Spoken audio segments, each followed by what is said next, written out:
So this week's a bit of a busy one. I have a shoot today and a shoot tomorrow, both for the same project. I'm actually shooting that job that I got from that spec project that I spoke about a few vlogs back. But we're doing a half day in a house with 2 models capturing some product lifestyle content.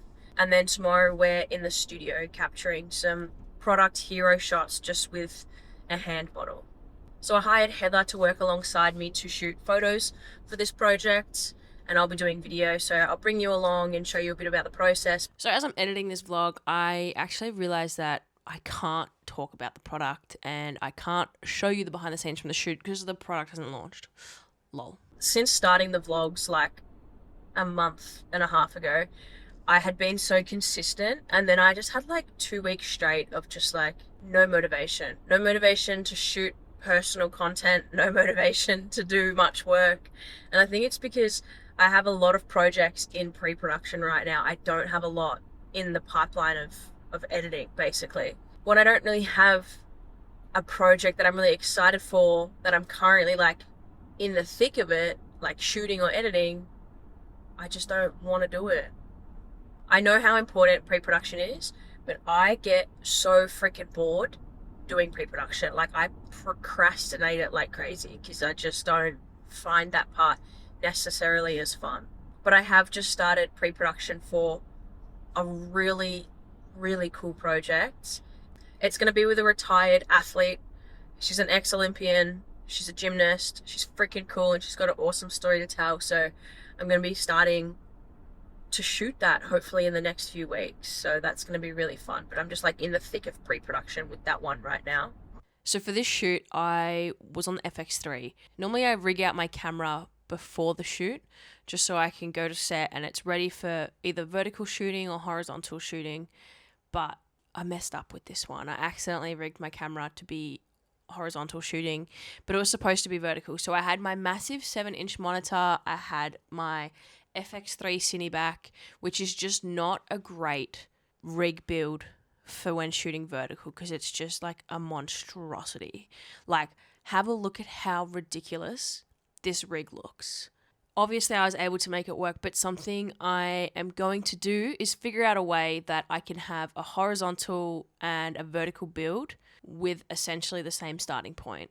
And, you know, maybe have 1 or 2 different attachments for each. And I'm going to take it to every shoot because this isn't the first time where I've rigged out my camera for horizontal and needed to shoot vertically. So I've got to do something about that. All right, we just wrapped up at the shoot and I think I was hands down the chillest shoot that I've ever done. There was no client pressure to really hustle and like rush through things. Like, they gave us the time to actually set up and perfect the shot, and they had a lot of input in terms of if they were happy with it or if they wanted to make small changes. And the 2 models that we had were so freaking good, and I feel like it makes such a difference. And I know it's obvious, saying it out loud, having obviously professional models makes a world of a difference, but so often clients don't have the budget or don't feel the need to hire professional models. We had a hair and makeup artist. She did absolutely amazing. And now that I'm thinking about it, it's actually the first bigger campaign like this where I have planned it all. Like, I am not normally fully in charge of everything. Normally, I might be hired by an agency who handles models and who handles locations. And I just handle like the shot listing and the run sheet and whatnot. But this project, I handled everything, and I feel like maybe that's why it was so chill, because I was across everything more. I don't know, it felt amazing. I need to handle more of the producing side of things. I try to. Again, it's not always up to me, it's up to client budget realistically, and it just feels so good to work on a project where the client has the budget and you're able to shoot in beautiful spaces with talented professional models who just make the content look 10 times better. So right now I'm on the way to see a client of mine. I've been doing some consulting with her to help her actually set up like a little content studio at her house. This isn't something that like I really talk a lot about doing, but it is something that I do quite frequently for clients when they want like lots of content and it's somewhat easy enough to shoot themselves, I kind of just teach them how to do it because they don't always have the budget to be able to hire me to do it every time. So this specific client is one that I've been working with over the past few years.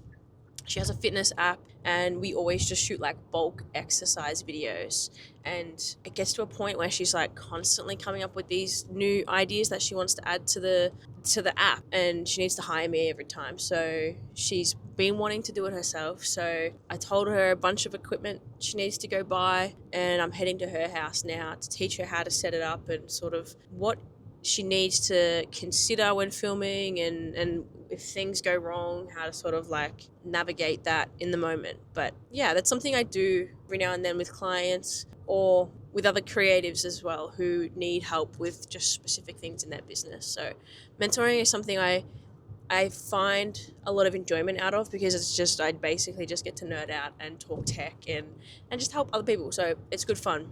I'm hoping that this microphone is working. So I've been having some issues with filming on my Insta Go Ultra, right? I love filming on it, but every time I connect a third-party microphone to it, it's like it sounds fucked. It's literally like it sounds like it has so much noise reduction, but on the camera there is no setting for it. So there's no like ability to adjust the settings. And obviously at the start of this vlog, I was filming on the Insta360 in the car, and like you can hear me, but there's a lot of road noise. So I really wanted to try and find a solution.